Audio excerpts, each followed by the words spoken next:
Hello, this is Natalie Lovegren reporting from Buenos Aires, Argentina. I'm standing here in front of the Casa Rosada, the official presidential mansion, and we have an anomaly here. We have a president who believes that it is the responsibility of a president of a nation to protect the interests of that nation and to promote the general welfare of the people of that nation, and not to protect international finance. This Monday, April 16th, President Cristina Fernández de Kirchner announced the renationalization of the historic Argentine company YPF, which is a petroleum company that is now currently majority owned by Spain. It was privatized in the 1990s, and the majority ownership is currently held by a Spanish company named Repsol. There were three important changes that the president announced in her speech.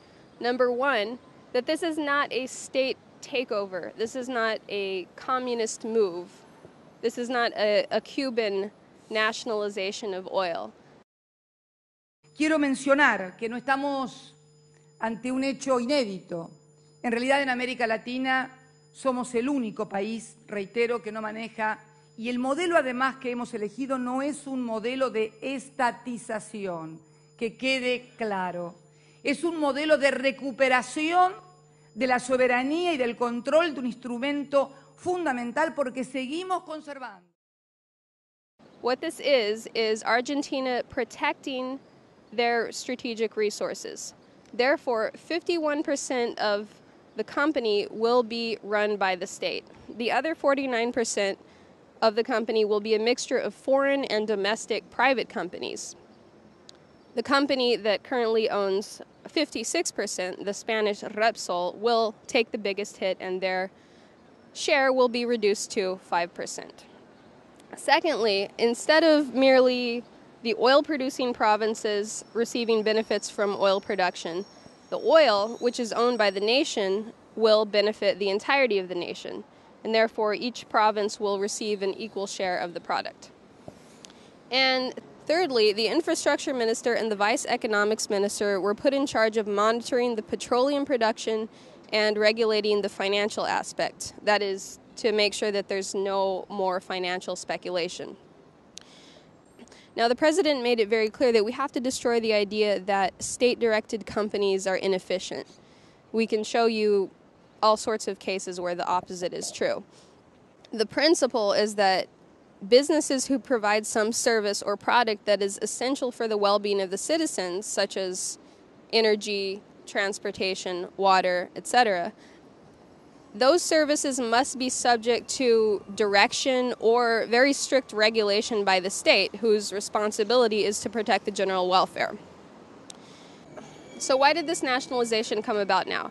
Two reasons. Firstly, the Spanish company Repsol, which owns 56%, is grossly mismanaging the company. They do not have the interests of the Argentine people in mind. So it's a complete mess. It's not just a little bit of not investing enough in production. There are major oil and gas shortages. People are going to gas stations. They can't find gas. They have to go to various gas stations to be able to fill up their car. And when they get there, they're lucky if the service station is even manned, because not only is Repsol not producing enough petroleum, but they're not maintaining the proper service stations to be able to assist the people to put gas into their cars. Secondly, it's happening because this company never should have been privatized in the first place, and the current administration finally has the ability to do something about it. Después de 17 años, la política que se implementó desde que se desnacionalizó YPF en el año 1998, por primera vez en el año 2011, como ustedes pueden ver, esa importante barra roja, nos convirtió en importadores netos de gas y petróleo con un déficit de 3.029 millones de dólares. Quiero que quede bien claro, es la primera vez en 17 años que la República Argentina tiene que importar gas y petróleo y que esto no significa un pasivo hidrocarburífero por primera vez en la historia de más de 3.000 millones de dólares. Que de proseguir esta política de vaciamiento, de no producción, de no exploración, prácticamente nos tornaríamos con el nivel de crecimiento, actividad, industrias, trabajadores en un país inviable. Pero lo más grave, nos tornaríamos en un país inviable por políticas empresariales y no por falta de recursos, porque somos el tercer país en el mundo, tal cual lo dice la propia agencia de petróleo y energía de Estados Unidos, luego de China y Estados Unidos, en tener gas shale. Under national law, the oil belongs to the nation, but various private companies have been given not only the right, but the responsibility to extract and produce it. YPF Repsol had several of their concessions taken away last month because they were deliberately underproducing the oil as part of a speculative financial game. The underproduction has been creating a national petroleum shortage for over a year now. And to top it off, the little oil that Repsol was producing, they were exporting and selling to other nations at a higher price. Now, let's take a look at the history of the situation and why nationalization is such an important issue at this time.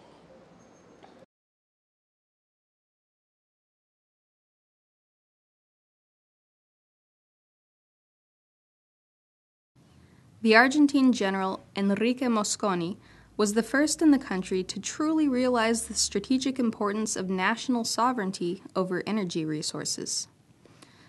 Mosconi, who was both a general and a civil engineer, was shaped by his valuable experience working with the German Army Engineer Corps in the early 20th century, and was strongly influenced by the physical economic ideas of Friedrich List.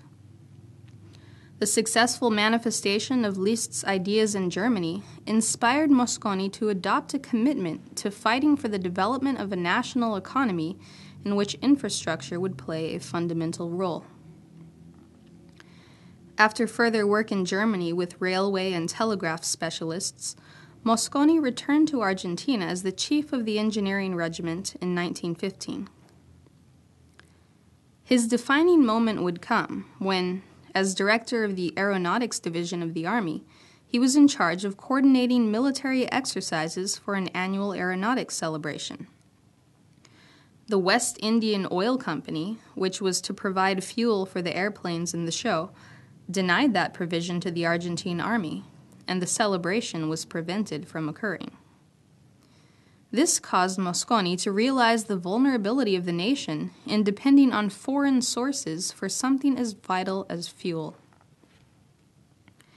Whether there were an actual military threat or a danger in the lack of energy resources to supply the necessary functions of the state, for Mosconi, this was a national security issue.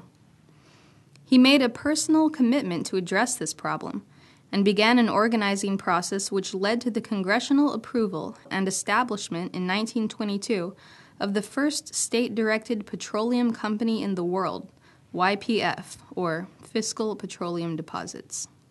This was made possible with state credit from the Argentine nation, which allowed for the construction of the petroleum distillery to produce the necessary fuel. It is important to emphasize that this first distillery and the various initial phases required to develop the company necessitated a tremendous amount of initial capital. But the company was so successful that the initial investment was recuperated in only 3 months of operation. Argentina soon became self-sufficient in energy, and out of this process came an entire apparatus of social subproducts. New towns and entire urban areas were established. Mosconi traveled to other nations throughout Iberoamerica to discuss the company as a role model and inspire these nations to follow suit. Many of these companies still exist today, and it is the case that the majority of the petroleum exploitation that exists in the world is directed by sovereign national interests. Completely private interests are allowed free rein in only 7% of the world's petroleum today. The establishment of YPF began an accelerated track of petroleum exploration and production in Argentina, which was multiplied tenfold between the years 1922 and 1927, without any private initiative or any assistance from Standard Oil or Royal Dutch Shell, who were also operating in Argentina at the time. YPF remained a state-directed oil company until it was privatized in 1999 by the neoliberal reforms introduced by President Menem to destroy Argentina. In order for YPF to thrive and for the nation to have been developed, Mosconi said that what was required was a magnificent insensitivity to all demands on the part of private interests, whether in accord or not with the collective interests. But even more, what is needed is a political power capable of containing all opposing forces. In renationalizing YPF, President Fernandez is putting the nation back on a track for long-term development that was begun by Enrique Mosconi. Of course, the threats coming from Spain and the hysterical reactions to the President of Argentina's decision to restore the legitimate national protection over their resources comes as a result of the collapse of the international financial system. Perhaps Spain is a bit defensive about handing over their own sovereignty. Perhaps Europe should look more closely at Argentina to figure out how to fight for a republic.